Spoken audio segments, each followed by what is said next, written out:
Welcome back to the Pours Written Guns. Today we start our journey to find out which one of these AR-15s is the king of the pours. We so far have 5 or 6 slated for testing. We already have 3 in possession, and this is our first one. Starting us off strong, the Bear Creek Arsenal 16-inch AR-15.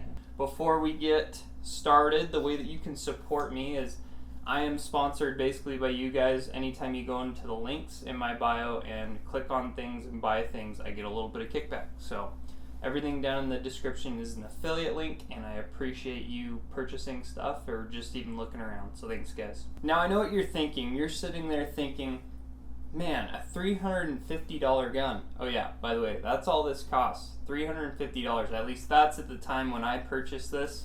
It was $350. If you're cunning and smart about it, you can get one of their uppers and maybe even pair it with a $140 Palmetto State Complete Lower and get it for pretty close to that right now. So, but if you just kind of keep an eye out, they do sales pretty frequently on these, and so this to me was $350 plus. It even came with a drink insulator. Wow, so cool. So that's what $350 at Bear Creek Arsenal gets you. It gets you a full gun. Didn't come with a mag or anything, but it came with a cool little insulator for your beverage of choice. So there you go. So who is Bear Creek Arsenal? They are a company that is known for making budget, not cheap, budget AR-15s, as well as cup insulators. And they are also known to be rated at least twice by ICE so far. So, you know, I mean, they're, you know, figuring out a way to make really cheap AR-15, inexpensive, not cheap, inexpensive AR-15s. So let's get into the specs. It is a carbine length AR-15, and 223 Wild is the one that I got. It was chambered in, so basically that means it's optimizing both 223 and 5.56 and is fairly accurate. Most 223 Wilds are stainless steel, but this one is 4150 chrome moly vanadium is the barrel, which is a great steel. No issues there. And then the bolt on the bolt carrier is E9 through 3010, whatever that means. From what I can gather, that's a good steel, and there's no issues there. So from what I can tell, the materials of those two things, which are the most important part of the gun, seem to be pretty good. You don't have any finishes on this, so it might not last as long as some other barrels that have more of like a nitride finish or something like that, but it seems to do the job. Also, kind of a highlight of this, it only weighs 6.75 pounds naked when you get it from them, so pretty good weight. I think that's pretty sweet for having a full metal handguard on it. Let's get into some of the features of the rifle. So it came with this flash hider, kind of an interesting little spiral fluted thing. And then what is very interesting about it is it has what people do is they do a crush washer here and then they time it, but they've kind of built that in. Yeah, kind of interesting. So they kind of built that into the muzzle device itself. So the flash hider itself is they're all one piece. So it's really weird and interesting, but the nice thing is you can kind of just twist it on there. I think they did that in order to save time and money. You got to think $350 gun. Someplace they got to be, saving money to make a profit, because that's how the world works. The handguard is an M-LOK handguard. It's very lightweight. It's got a thin profile. It's also very thin metal, so it's close to the gas block, and that lends itself, as you'll see later on, it gets very hot when you shoot a lot of rounds through it. And then the metal itself is just fairly thin. So kind of a sleek little handguard. I think it's a solid design, much better than their old ones. This one made it so I could actually suppress the gun. Whereas before, it would go like another half-inch out, and then I couldn't actually, put a muzzle device on there and put a suppressor on it. So I like that they did that, chopped it down a little bit. So and it has, as far as length goes, it's kind of interesting. It's kind of stops right there, and then there's just extra metal. I don't really know what they were thinking there, but whatever. It's cheap. And then, as you'll see later on in the video, we did have issues, of course, with the handguard coming loose because it's a Bear Creek Arsenal. Just one more thing to mention on the handguard. The nice thing about an M-LOK handguard is that you can add accessories. It's kind of the standard right now. It makes it nice for adding a light, and I did at one point run a light on this and use it for some night shooting. Some of the other budget options we've got coming down the line don't have an M-LOK handguard, so this will definitely be a point in its favor. Let's get into the performance. So we shot about 500 rounds through this thing, and then we did a burn down of, and this is going to be a little bit of time, and there will be a lot of footage of the burn downs. I did 2 separate burn downs, and we'll get into why after we watch the burn down. But basically, yeah, we did 500 rounds. I had no issues before the burn down on this gun. I ran it, I shot it a few times unsuppressed, and then pretty much the rest of the way out it was all suppressed. One thing to note on that, carbine length gas systems are not the best for running suppressed. That does count against this, but I will say only slightly, in so much that if you're buying a cheap budget AR-15, are you thinking that you're going to suppress it? Probably not. But as me trying to kind of torture test the crap out of this thing, I ran it suppressed a lot, and definitely it showed. Now, I know what you're thinking on a $350 AR-15. I know some of you out there, or especially you in the back there, you're saying to yourself, a $350 AR-15, there is no way that this thing is good, and you're probably thinking to yourself, that is cheap. This thing is not cheap. This is inexpensive. The pores in the comments section will correct you, and it will come after you if you don't call it inexpensive. So this is just an inexpensive AR-15. Let's get into the burn down. All right, we're out here at the range today, so forgive us for the gunfire in the background. That's just gonna be a thing. Today we're doing a burn down of the Bear Creek Arsenal. Yeah, so I'm not gonna do a huge burn down, just 300 rounds, as you can see here. Yeah, we're just gonna let her rip. We're already 500 rounds deep into this, so that'll put us at 800, and then over the next, little bit, I'll shoot another 200 just to get an even 1,000 rounds through it. But yeah, today is a windy day, and it's, so we're just dealing with it. So let's let her rip. It's all steel case because we're not spending expensive ammo on this piece of crap. So.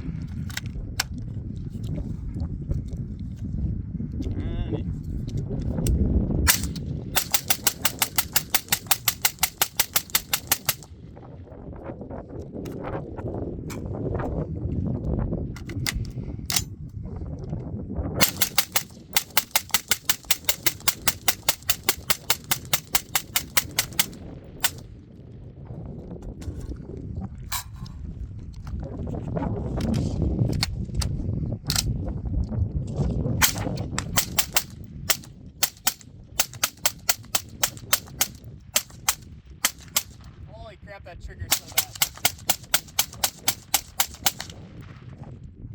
It's such a crappy trigger that it makes this like painful to do. So my finger's gonna be hurting tomorrow. Oh, my little finger hurts.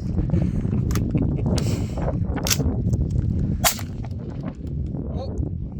First misfire? First misfire. So there's a stuck casing in there. Could be from the steel case, let's be honest.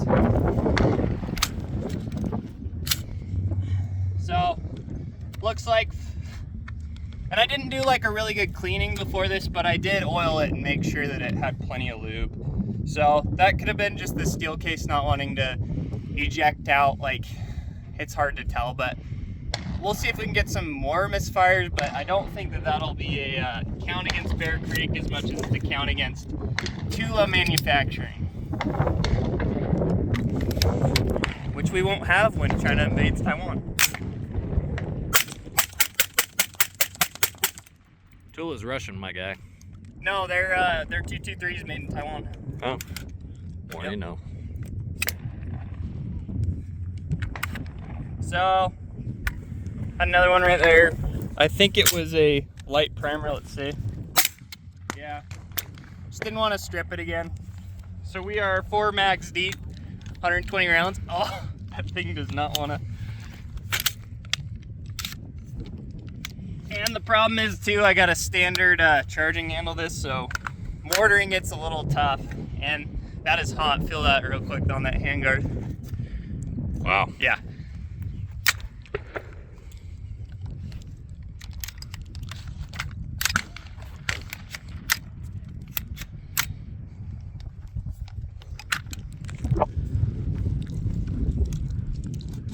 That burn down didn't last very long, did it? No.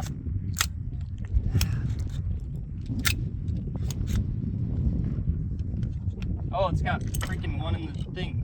Didn't strip it again.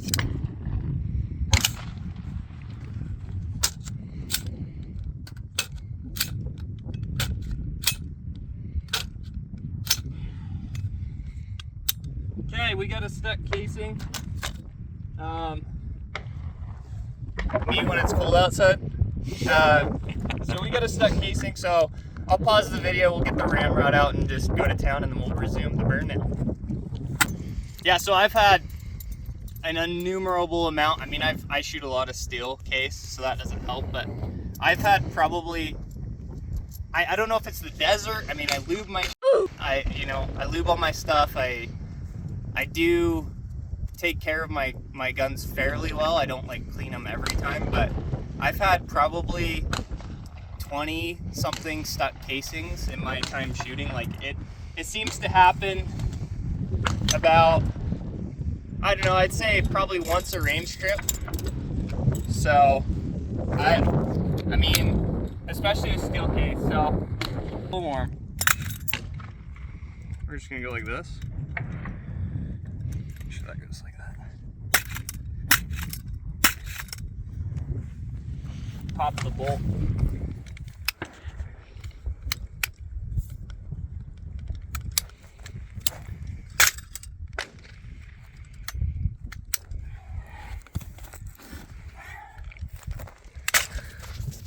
There we go. Freaking everything in there's so hot right now. Woo. Okay, we're clear. I will say be very careful and probably wear gloves when doing this kind of thing. Everything's just burning up and it's super hot, so. Yeah, look at the extractor marks on that. Let me see if I can focus it. That is probably partial overgassing. So this is a carbine length kit. It's a carbine length AR, and it's got a suppressor on it. And Bear Creek doesn't design these things for that purpose. Like, they're a budget friendly AR. It's a $350 gun. It's not a $1,500 gun designed specifically for suppressor use. So keep that in mind. Like, obviously this is an accelerated test on purpose just to kind of see like what will this thing handle. I'm gonna oil it up here and then we'll keep going with the burn down.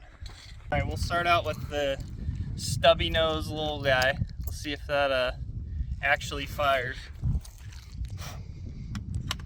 I got the gloves on and everything now because this thing is hot.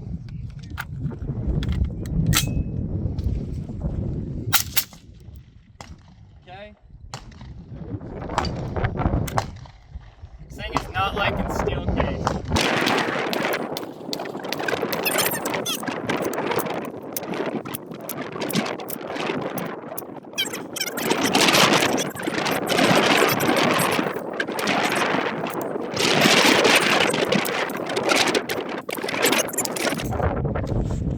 So what is that, like 3 stuck casings so far? So that's with steel. We'll swap over to brass here and keep going. All right, now we're up to brass. It's just some Norma 55 grain 223. Thank you. Yeah, sorry, the freaking fanny pack. All right, let's keep going.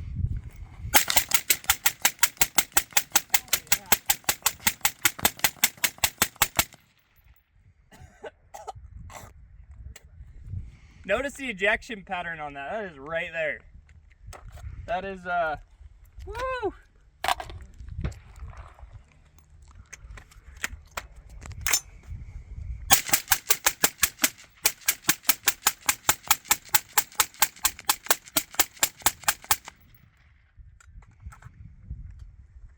We call that lead poisoning for science.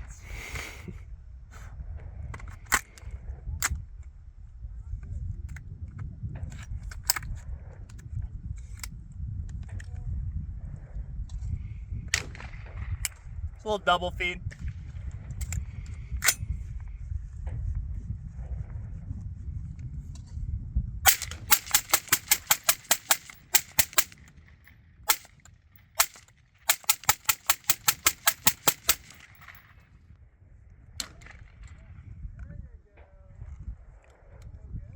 Okay, got another one. So, bolt didn't lock back. That took a while to get out.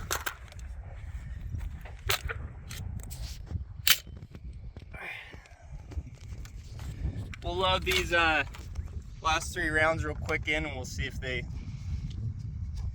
had any issues. Okay, there's so we're 6 mags deep, so that's 180 rounds. It didn't like the steel after 3 mags, so we swapped over to brass. Now what I'm gonna do is let this cool off for a little bit. It's actually gonna add 3 mags to our test if this thing can keep cycling steel after I swap the suppressor out, because I think it's over gassing it. This thing is, here, fill that. Let me know.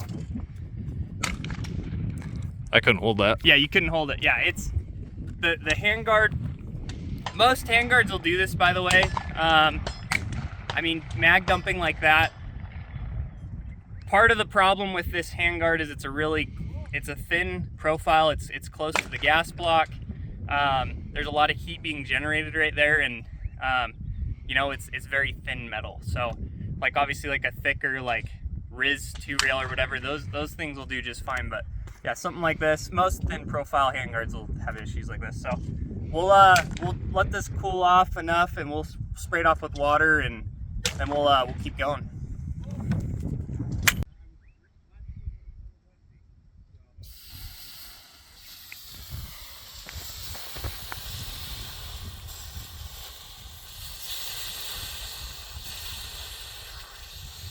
We're just gonna shoot it like this. Don't kill me, dead air. You guys owe me a can anyway after what you did to me, so.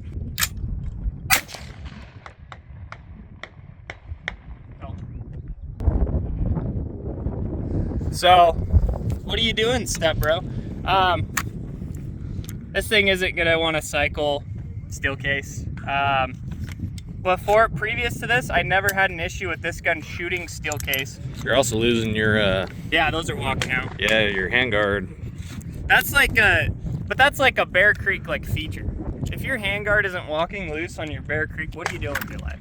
So this kind of bums me out because I was really hoping to kind of like delete this gun off the face of. Oh shoot, we did lose a screw. So yeah, look at all these. That's just from shooting it. That is not being hard on this gun. That is just simply shooting it, and that's how it comes from the factory. I didn't want to just give you like some magical thing where I went through and took apart everything on this gun and then made it perfect for the video.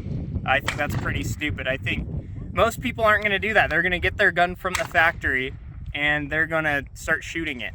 And obviously on a $350 gun, you probably want to look for some of these things and pay attention to them. And buy Loctite. And buy Loctite. Yeah, I would recommend as a need, because this is 3 for 3 on Bear Creek uppers that I've owned. Yeah, 3 for 3 on the handguard being loose. So that's a feature in my opinion. Take them out, Loctite them, and go to work.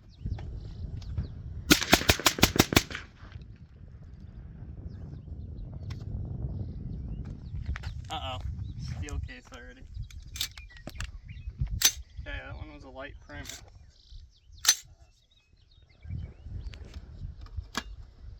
Okay, ready? Mm-hmm.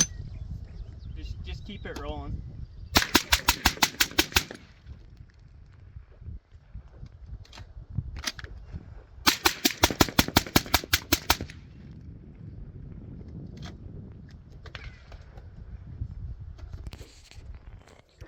Three stoppages. Not sure. Let's inspect those. Yeah, all of them were light primer strikes, so I think that's just ammo. We'll keep going. So we haven't had any extraction issues. I oiled and lubed the crap out of this thing in between our last range session, so we'll see how this works. Uh-oh. And we're done with steel for the day because we just had another stick casing.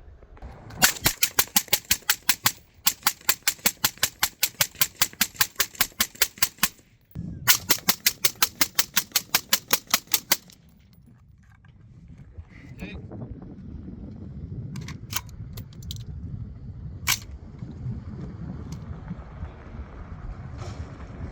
Huh. That one didn't even have a primer strike, so I'm not sure.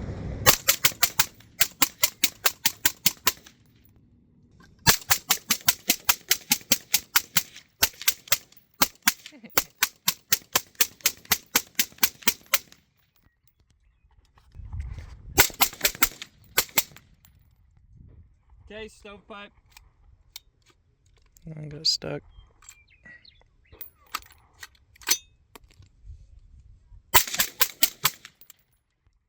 Another stovepipe. Is that from the suppressor or from the gun? We don't know.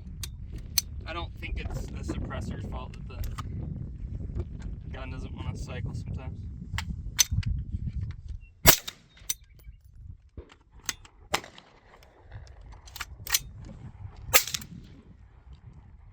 Another one.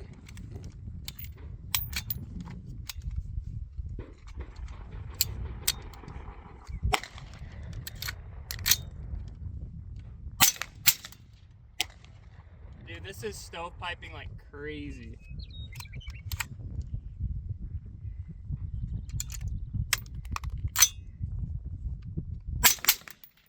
Yep.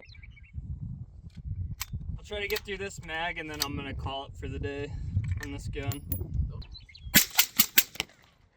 Yeah, that one.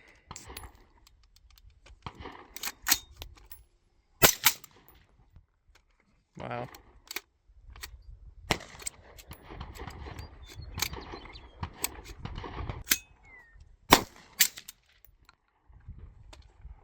Alrighty, we're gonna call it. That was 5 mags. As you can see, there was a slew of problems. This is just our baseline AR-15s, so we're not sure how the rest of them are gonna perform when we get to it. But yeah, as you can see, there were a ton of problems, and not just with steel case. So that last mag was all brass. And here, feel that. Just yeah. It's hot. It is burning hot. I mean, I can feel it through my gloves. So, yeah, this thing is cooking. So we're gonna call it today with the Bear Creek. Sorry, there was a lot of footage on that burn down, but there was a lot to kind of unpack there. So yeah, so we ended that at about 850 rounds total on the review. I could have gotten it to 1,000. It's not really a problem. It was mostly just like diminishing returns on kind of what we were setting out to do, is just see like how we can push this gun, and we definitely did. As you can see, it wasn't just a steel case problem, although this thing didn't like steel case. But then again, 2 of our other competitors so far have not liked that steel case either, so we're not counting that against them. I will say though that like the issues with the brass case, that is something else. Now it might be the gun getting dirty from the steel case, causing the brass to kind of choke up. But you saw in that last mag, I mean, we stovepiped like 5 times on that last mag. So that's definitely something that I will count against the Bear Creek. But I will say that is a torture test of the gun. This thing wasn't designed to run suppressed. I had a suppressor on there. It was causing tremendous amount of heat. If I wasn't wearing gloves, my hands would have been burned. So keep that in mind if you do purchase this gun and you do run it suppressed, by chance. Just be aware that maybe this wouldn't be the best duty gun for running suppressed and high rates of fire. And I do expect that out of a duty gun, where I say duty gun like I'm thinking like Second Amendment stuff. I want my rifle to be able to handle high strings of fire suppressed, because that's what I run typically. So that's just coming from what I expect, but if that doesn't apply to you, then don't worry about it. Not much more to be said about the reliability of this weapon. I was a little bit disappointed, but like I had said previously to the burn down, I shot 500 rounds out of the box with 0 issues. So what I'm going to do is have one of my friends, he's going to take this gun, and we'll probably do a video on this, but he's going to kind of take it apart, clean it, and look at it, and maybe rebuild some of the components that he thinks we could put into this budget rifle to just make it run a little bit better. Another thing with this gun, let's get on to the accuracy. This thing shot at 50 yards, it shot about 1 1/4 inch MOA. I had one flyer on that, but I think that was just me pulling it. When I was shooting, I was like, oh, I pulled that one. I probably should have shot another shot just to kind of confirm that. But yeah, I mean, at 50 yards, 1 1/4 MOA, so that would be about 2.5 MOA. I think that is 100% perfectly acceptable for even like a duty gun. The higher, more expensive AR-15s typically, I mean, they'll get sub MOA or about 1.25 MOA. I tested a SIG and an Aero Precision, and they were both at about 1.25 with similar testing procedures, meaning me shooting off a bag at 50 yards outside. So just to give you an idea, those were probably a little bit more accurate, but I don't think that's like a negative on the accuracy. That was still plenty accurate. Overall, how did this thing do? I think it performed fairly well, all things considered. If price is a huge sticking point for you, I would definitely go with the Bear Creek. I will say, I know a lot of people use Bear Creek for their hunting calibers, and I will say that is a completely different line of thinking than a duty AR-15. And I'm kind of, I know people will comment down below and say, well, if you're buying this, you're not going to go out and shoot it. Well, I kind of expect my guns to be able to run. I want to go buy this out of the box and be able to shoot 5,000 rounds through it over the course of 5 years and have no issues. So that's what I want from a rifle. Maybe those are crazy expectations for a $350 gun. You might think that is, but that's kind of my typical expectation. So it fell a little short in my opinion in that sense, but like I said, I was torture testing this. This is a little tough because it is the first rifle in our kind of series here. So I think what I'll do is at about rifle 5, we'll kind of do a recap and then just keep going from there. And my hope is to go through just all the main players in the budget AR-15 industry. I think that by running them head to head and kind of comparing, we'll be able to see what's good buys, what are the good failure points, and then comment down below with your experience with Bear Creek Arsenal so far. I know that I made another video on them before, and I don't think I did a good enough job kind of explaining my position on them, but yeah, I mean, I've had these handguards every single time with them, and then yeah, I've had a gas block go flying off on my original Bear Creek rifle, so needless to say, I might be a little bit biased against them, but I don't think that this one in particular performed that poorly, and I think that they have definitely improved as a company. So thanks for watching, guys. Please just make some comments down below. Let's have a good discussion, and that's part one. So we're gonna keep going on these things and keep testing them. Thanks, guys.